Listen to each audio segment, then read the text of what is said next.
Saint-Brieuc. Même l'église, Tu vas voir que même à l'église sera sec.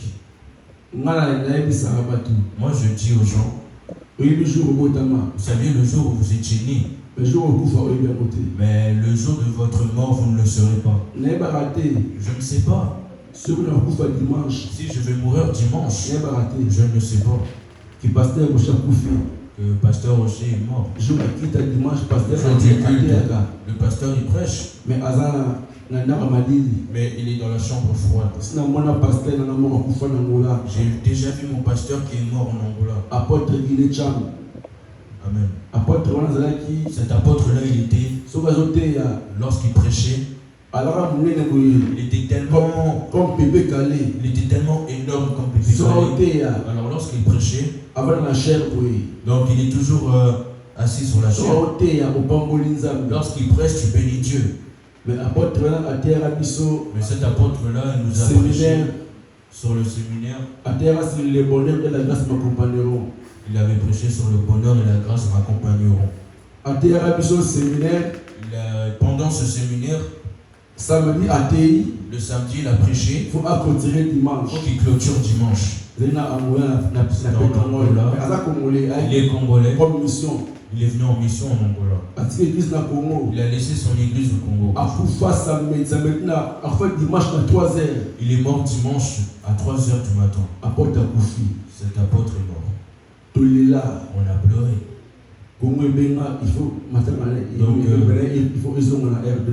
Donc le Congo a pleuré, il fallait que le corps revienne dans le pays d'origine. J'ai raisonné et je me suis dit on a vraiment perdu un homme de Dieu. Il prêche plus que moi. Il connaît Dieu plus que moi.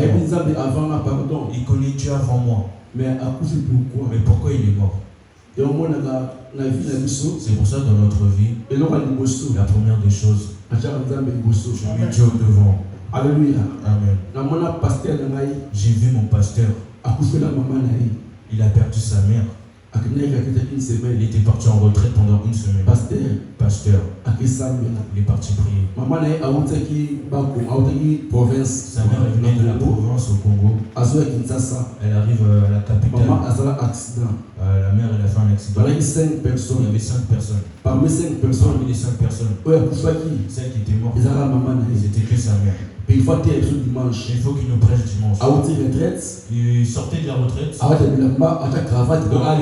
il s'habillait pour venir à l'église. Il a entendu son petit frère ou sa petite soeur pleurer. Il a dit qu'est-ce qu'il y a? Pasteur, maman elle est morte. Maman elle est morte. Il a gardé le calme. Il a dit je vais aller prêcher. Je vais aller prêcher. Il est venu à l'église, on ne savait rien du tout. Il nous a prêché de l'histoire de Jonas. Il nous a prêché lors de l'heure du communiqué. C'est là qu'il s'est levé. Il a dit comme je me trouve devant, j'ai perdu ma mère. C'est là que son esprit est revenu et il a pleuré sur la chair. Lorsqu'il a entendu la nouvelle de la mort, il n'avait pas pleuré. Mais lorsqu'il a fini l'œuvre de Dieu, c'est là qu'il est parti pleurer. Il y a un pasteur. Ce pasteur-là, donc il avait un bébé. Il faut clôturer campagne. Il faut qu'il clôture la campagne.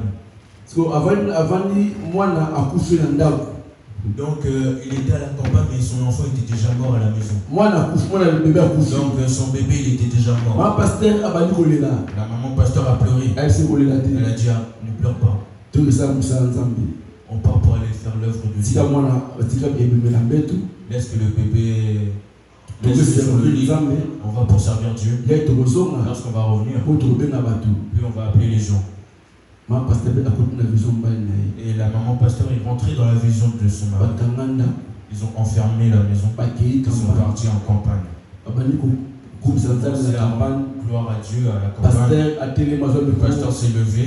Il a commencé à prêcher la bonne nouvelle. Et pendant ce temps-là, quand il prêchait la bonne nouvelle, Dieu a envoyé son ange. Il est parti réveiller le bébé qui est à la maison. Le bébé a commencé à crier. Les voisins ont commencé à insulter le pasteur. Ce pasteur-là, il a laissé son bébé à la maison.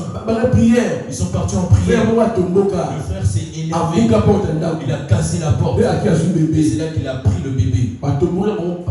Donc ils se sont tellement énervés. Lorsque la prière est terminée, ils revenaient à la maison. Mais lorsqu'ils ont dit à la pasteur, qu'est-ce qu'il y a? L'enfant est en vie. Ah bon? Non, l'enfant était mort. À cause de l'œuvre de Dieu, le Seigneur a ressuscité mon bébé. Amen. Qu'est-ce qui m'a poussé à te raconter cette histoire? J'aimerais vous dire, aucune des choses ne peut m'empêcher dans l'amour de Dieu. Alléluia. Amen. Même à l'église. Même à l'église. Même dans l'église. Même en dehors de l'église. Même dans la famille. Même dans la famille. Même si tu essaies de m'énerver. Même si tu essaies de me faire pécher. Je ne vais pas abandonner Dieu. Amen. Amen. Pour toi. Même dans la famille. Même dans la famille. Pour la fête, moi, qu'est-ce qu'on mange? On est en Europe. Dans les fêtes, je vais juste en fait pour faire plaisir à la personne qui m'a invité. Ce n'est pas pour le poulet. Ce n'est pas pour la bière ou pour le jus, non. Parce que nous sommes en Europe. Amen. On va pour faire plaisir à la personne qui m'a invité. Et moi, en tant que pasteur, si je vais à la fête, si 2h du matin, je ne pourrai pas rester dans la salle. Il faut que je reparte à la maison. Parce que demain, je vais servir Dieu. Amen. Je suis un enfant de Dieu. Demain, je vais à l'église. C'est pour ça que je ne sais pas si je veux mourir quel jour. Si le pasteur meurt dimanche, ça fait tellement de mal. Comme mon père, pasteur Boudou, il est mort le samedi. Donc le samedi là, le pasteur l'a suivi chaque fois. Il va tout le temps en suivi. Il dit tout le temps, Rocher, viens à l'église. Mais les jours de samedi là, c'est là où le Dieu l'a rappelé. Vous priez à l'église dimanche, le pasteur n'est pas là. Il est à la morgue. Donc qu'est-ce qu'on peut dire? On peut dire que notre vie, si ce n'est pas Dieu, je n'ai nulle part à aller. C'est pour ça que l'apôtre Paul a dit, aucune des choses pourra m'empêcher ou pourra me séparer de l'amour de Dieu. Alléluia. Amen. Une personne de ce monde ne pourra m'empêcher avec l'amour de Dieu. Amen. Amen. Acclamons pour Jésus. Est-ce que Dieu te bénisse? Tu es parti à la fête, mais tu es en ce lieu. Prenons nos Bibles. Dans le livre, il y a Genèse chapitre 21. Genèse chapitre 21, à partir du 8e verset jusqu'à 21. Genèse chapitre 21, à partir du 8e verset jusqu'à 20e verset. Je lis au nom de Jésus. Amen. L'enfant grandit et fut sévré, et Abraham fit un grand festin le jour où Isaac fut sévré. Sarah vit rire le fils qu'Agar, l'Égyptienne, avait enfanté à Abraham. Et elle dit à Abraham, chasse cette servante et son fils, car le fils de cette servante n'héritera pas avec mon fils, avec Isaac. Cette parole déplut fort aux yeux d'Abraham à cause de son fils. Mais Dieu dit à Abraham que cela ne déplaise pas à tes yeux à cause de l'enfant et de ta servante. Accorde à l'enfant et à ta servante, accorde là à Sarah tout ce qu'elle te demandera. car c'est Isaac que sortira une postérité qui te sera propre. Amen.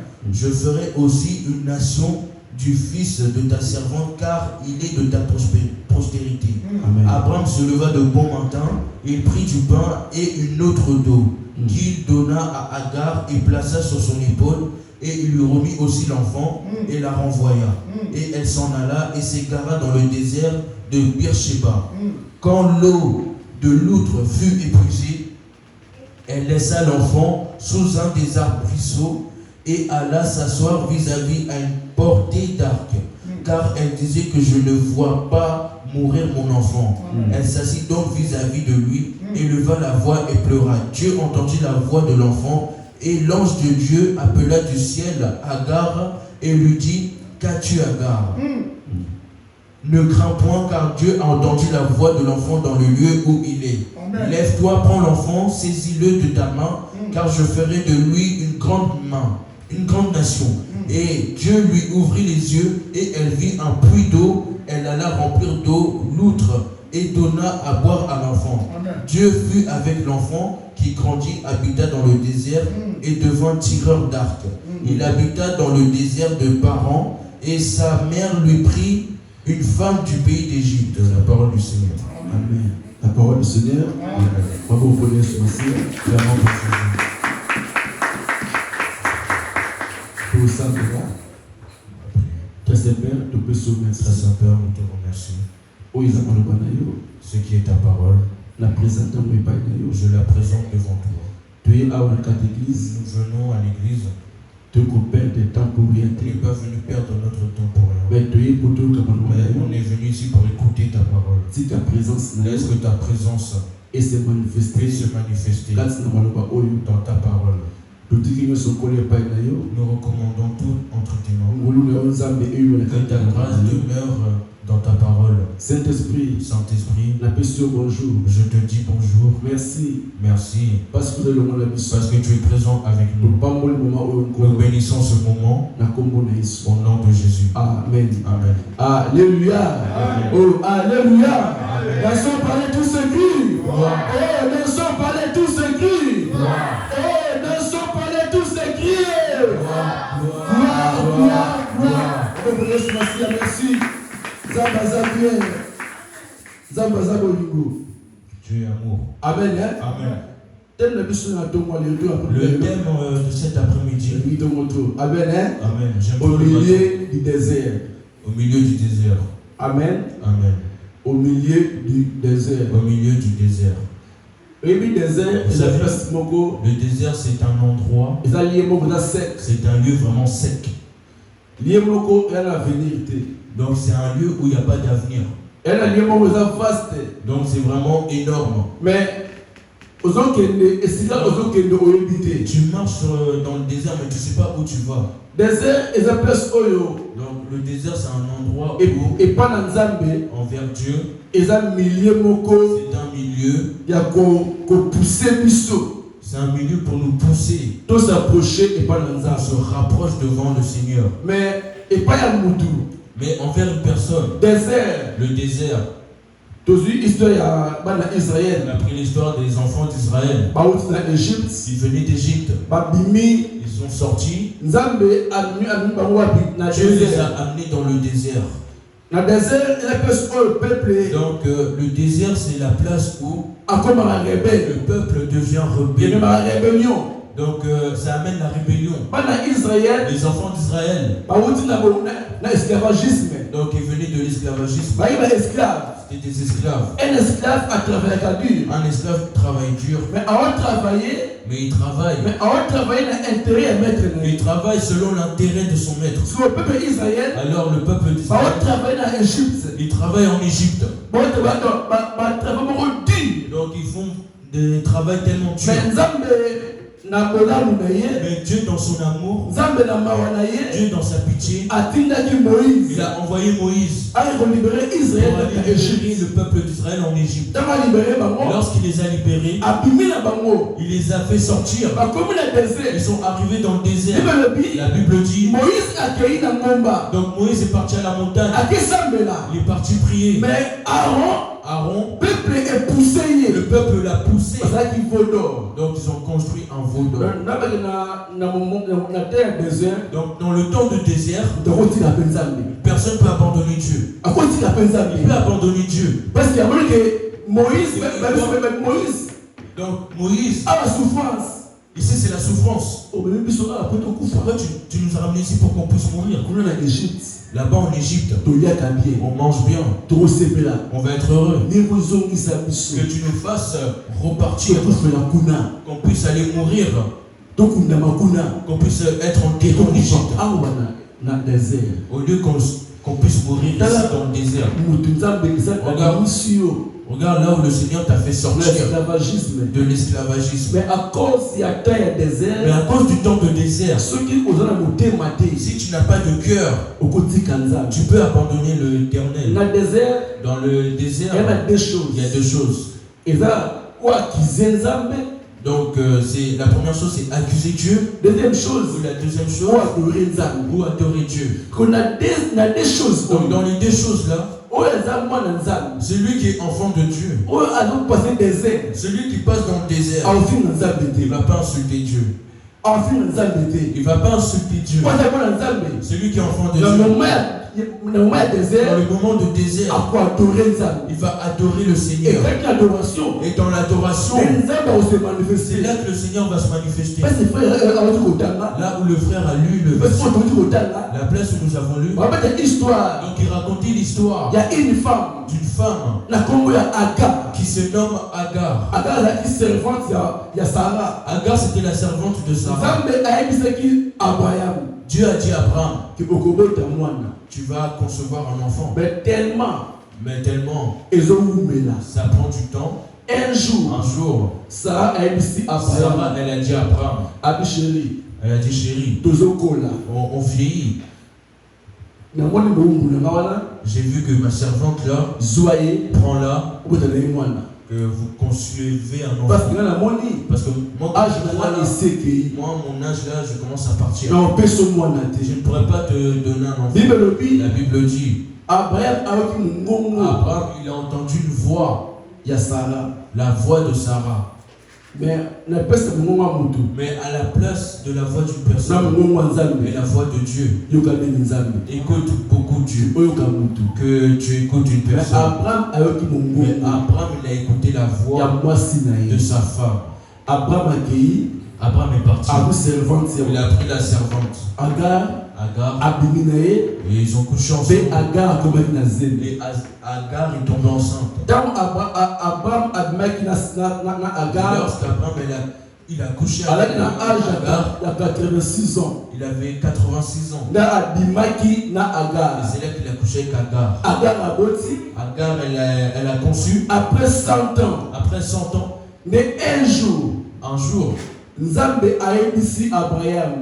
Dieu a dit à Abraham que malgré que tu as conçu avec Agar, tu vas concevoir un enfant. Tu vas concevoir un enfant. Cet enfant-là, il sera une personne importante. Il y a des nations qui vont sortir à travers lui. Mais écoutez l'histoire. À l'âge de 86 ans, donc il a conçu Ismaël jusqu'à 100 ans. Ismaël avait déjà 14 ans. Ismaël avait déjà 14 ans. Donc Ismaël, si tu lis la Bible, tu vas voir que il a entendu la voix d'un garçon. Il est en train de pleurer. Il n'a pas vu bébé. Il n'a pas dit un enfant. Il a entendu la voix d'un garçon. Donc déjà à 14 ans, Ismaël il a déjà grandi. Après Sarah est venue concevoir. Lorsque Sarah elle a mis au monde, la Bible dit, lorsque Agar elle est tombée enceinte, elle a commencé à se moquer de Sarah. Donc elle lui manquait de respect. Que Sarah Sarah, elle s'est énervée après. Elle a chassé Agar. L'ange de l'Éternel est sorti à Agar. Il a dit retourne. C'est ta maîtresse. Respecte-la. C'est là qu'elle est revenue. Et lorsqu'elle a conçu, la Bible dit Isaac aussi est né. Donc Sarah, elle a mis au monde Isaac. Comme dans toutes les familles. Donc si un enfant a 2 ans, 3 ans, on peut le rendre heureux. On organise une petite fête d'anniversaire.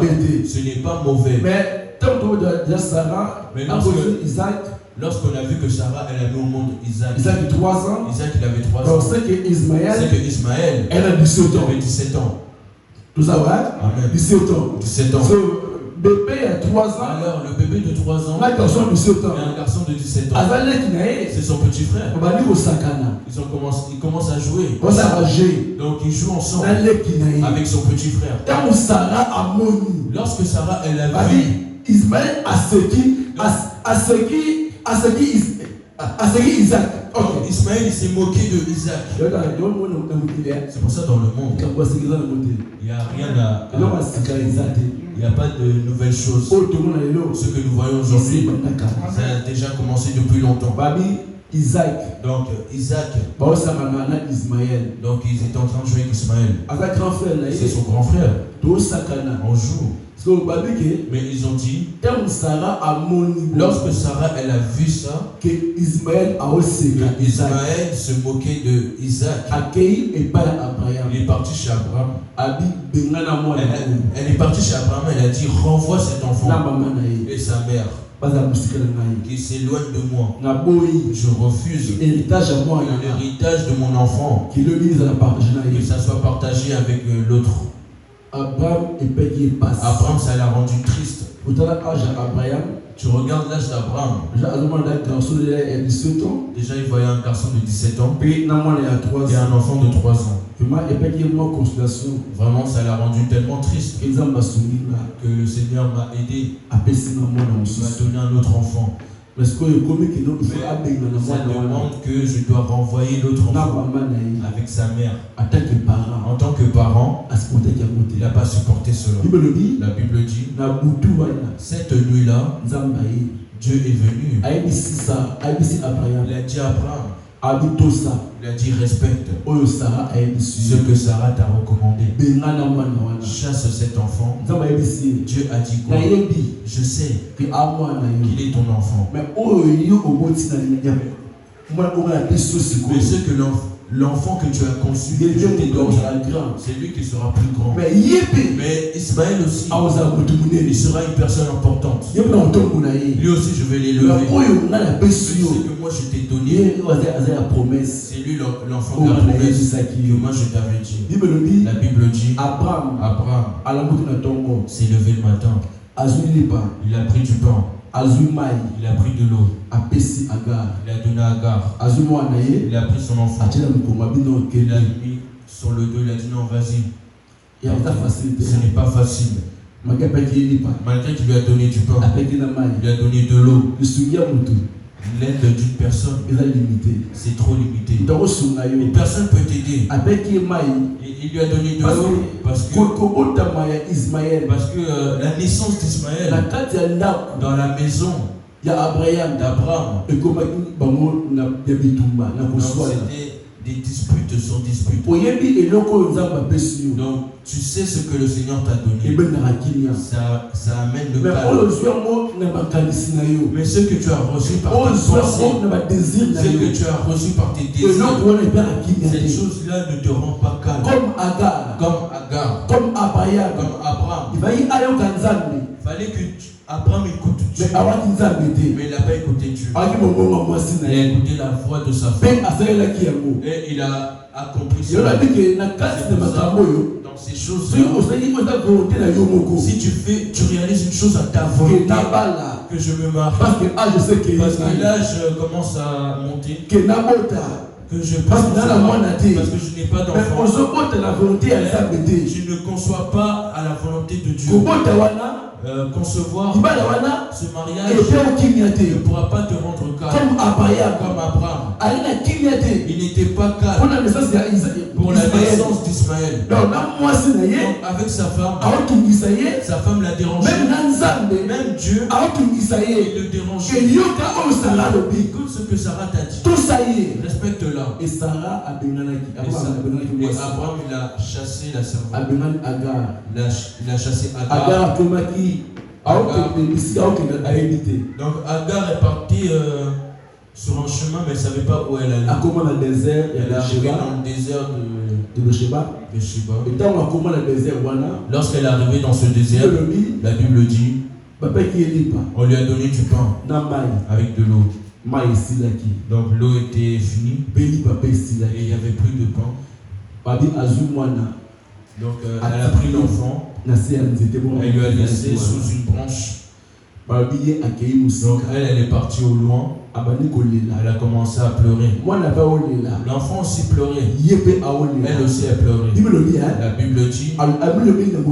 Donc elle s'est dit dans son cœur, elle refuse de voir la mort de son fils. C'est pour ça qu'elle s'est enfuie loin de son fils. Parce qu'elle n'a pas le choix. Il est dans le désert. Elle n'est pas dans l'eau. Elle n'a pas de pain. Elle s'est enfuie de son fils. Je veux voir mon fils comment il va couper son pain. La Bible dit, il a entendu une voix de l'ange. Il a dit, Agar, arrête de pleurer. L'Éternel a écouté le cri de ton fils.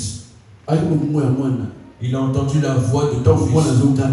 Lorsque ton fils criait, l'Éternel l'a entendu. Il a dit, regarde auprès de toi. Regarde de l'eau. C'est là qu'elle a vu la source d'eau. Abraham lui a donné de l'eau par la main. Mais l'Éternel, dans le désert, il lui a fait sortir une source. Et c'est là qu'il a pris l'eau. Elle a pris l'eau, elle est partie de là. La Bible dit, Agar avec Ismaël. Donc ils ont grandi dans le désert. Ismaël est devenu un chasseur. Donc il a grandi dans le désert. J'aimerais dire à quelqu'un aujourd'hui, le désert, personne ne peut fuir sur lui. Donc j'ai dit dans le désert, pendant le temps du désert, le désert c'est l'école de Dieu. C'est une place où Dieu nous forme. Donc le Seigneur peut t'amener dans le désert, il peut te conduire juste pour qu'il te brise. Juste pour qu'il te brise ton comportement. Donc l'Éternel veut te briser ton langage. L'Éternel veut te briser. Alors, tu vas voir, il y a des choses qui t'arrivent tout le temps dans ta vie. Tu ne veux pas cela, mais ça t'arrive tout le temps. L'Éternel, il veut que ça arrive. Pourquoi il veut que ça arrive? Dans le moment de désert, une personne qui connaît Dieu. J'avais dit une personne qui connaît Dieu. Il ne va pas accuser Dieu, mais il va adorer l'Éternel. Tellement il a des problèmes, tellement c'est des épreuves. L'épreuve là où Dieu nous fait passer.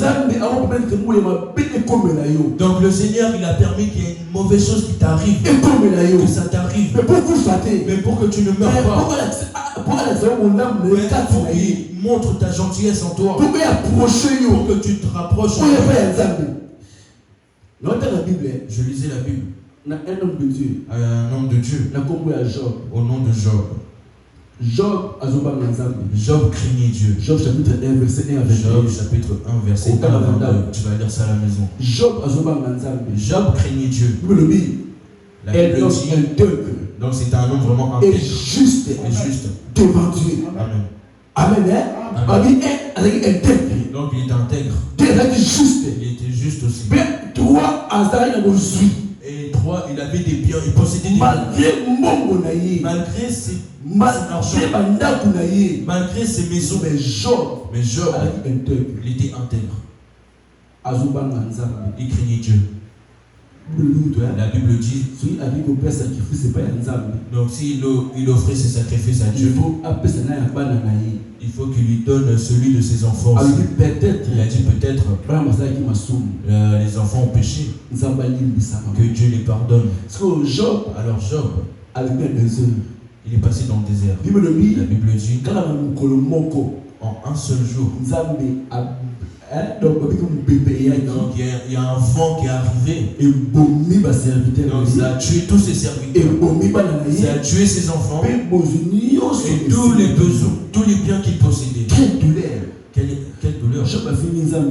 Non, Job il n'a pas insulté. Job il a fait aucun péché. Mais pourquoi ces choses me sont arrivées? Peut-être toi aussi tu te poses des questions. Père, moi je te crains. Je te sers. Le monde peut parler. Tu vois Dieu comment il le frappe. Voilà, le monde ils sont comme ça. Il prie. Il est maman pasteur. Mais pourquoi elle est malade? Mais il est pasteur. Pourquoi il souffre comme ça? Les amis de Job sont arrivés. Ils sont arrivés envers Job. Dis-nous, si tu as péché envers Dieu, c'est que Dieu t'a frappé. La Bible dit, Job, il était calme. Malgré le désert. Mais il n'a pas abandonné. Il n'a jamais abandonné. J'ai dit le désert, c'est la place où la personne devient un rebelle. Donc tu étais calme avec Dieu. Non, les choses ne fonctionnent pas. Non, les choses ne fonctionnent pas. Il faut que j'aide Dieu. Comme Abraham. Il voulait aider Dieu. Mais ce n'était pas ça. Vous savez, les gens qui sont arrivés en Europe. Donc une personne qui est arrivée en Europe qui n'a pas souffert. Il n'a pas cherché d'argent. On l'a fait venir en Europe. Et il arrive en Europe. Donc il a reçu les papiers. Il a pris le permis de conduire. Il a reçu le travail. Donc tout. Donc il voit ça facile. Mais la douleur qu'il n'a pas vue, si tu le vois toi, lui il peut se moquer de toi. Mais or que Dieu, donc l'Éternel est capable de te le donner maintenant. Mais il refuse de te le donner. Il refuse de te le donner. Il veut t'amener. Il te montre sa gloire. Donc, dans le désert, c'est pour manifester la gloire de Dieu. Comme Job. Job, il pleurait. La Bible dit. Job a perdu. Job, il a tout perdu. Il a tout perdu. Ce qui lui appartenait. On n'a pas laissé. Et il a commencé à tomber malade. Donc il était malade. On lui a pris tous ses biens. Et il a commencé à être malade. Sa femme elle est venue. Donc avant ses amis étaient venus. C'est que Dieu t'a frappé. C'est que les mauvaises choses que tu fais, c'est là que Dieu t'a frappé. La Bible dit, en tout cela, Job, il n'a même pas répondu. Job n'a pas insulté Dieu. Job chapitre 3. Job pleurait. Mais il n'a pas pleuré contre Dieu. Mais il a dit à Dieu, pourquoi je suis né? Pourquoi je suis né? Job a maudit même jour à donc Job il a maudit le jour de sa naissance. Même la personne qui l'a mis au monde, que tu as conçu. Pourquoi je suis né? Vous savez, ça fait mal. Tu pries. Tu crains Dieu. Mais les personnes ne prient pas Dieu. Ils reçoivent de la facilité. Ils reçoivent les papiers de la facilité. Un jour, il y avait une soeur en Afrique du Sud. Elle parlait avec moi. Pasteur Rocher. Moi, je suis arrivé en Afrique du Sud. J'étais vierge. Jusqu'à aujourd'hui, je suis vierge. Je n'ai pas encore connu d'homme. Mais il y a des amis qu'on était avec elle. Que demain. Donc elle part pour avorter. Donc elle vient aussi le matin. Et on part la déposer à l'aéroport. Elle part en Europe pour aller Dans l'avion. Donc, elle m'appelle pour dire qu'elle est déjà au moins 2 fois. Si j'y vais, il faut qu'on me fasse retourner. Si j'y vais, il faut qu'on me remette. Mais comment on prie Dieu? On prie. Comment on prie réellement Dieu? J'ai dit, ma soeur, Dieu va t'aider. Le Seigneur éternel va t'aider. Le désert, c'est l'école qui augmente notre foi. Les gens peuvent se moquer de toi. Tu vois pas comment il est. Lui, comment il prie. Sœur en Christ. Le frère en Christ. Mais pourquoi cette vie-là lui arrive? Job aussi. Ça lui est arrivé. Même sa propre femme. Sa propre femme. Elle lui a commencé à lui dire, mais toi aussi, tu vas rester calme jusqu'à combien de temps? Insulte ce Dieu-là. Et comme ça, tu meurs. Donc, tellement la douleur. Jusqu'à ce que la douleur l'a dépassé. Mais toi, tu vas craindre Dieu jusqu'à toujours Dieu. Toujours Dieu. La vie aussi ne change pas. Alors, si tu veux abandonner Dieu, abandonne ce Dieu. Mais Job lui a dit non. Le Dieu donne. Et lui aussi il reprend. Alléluia. Amen. Il a dit à sa femme, mon roi, il s'élève le dernier. Je sais que je suis malade.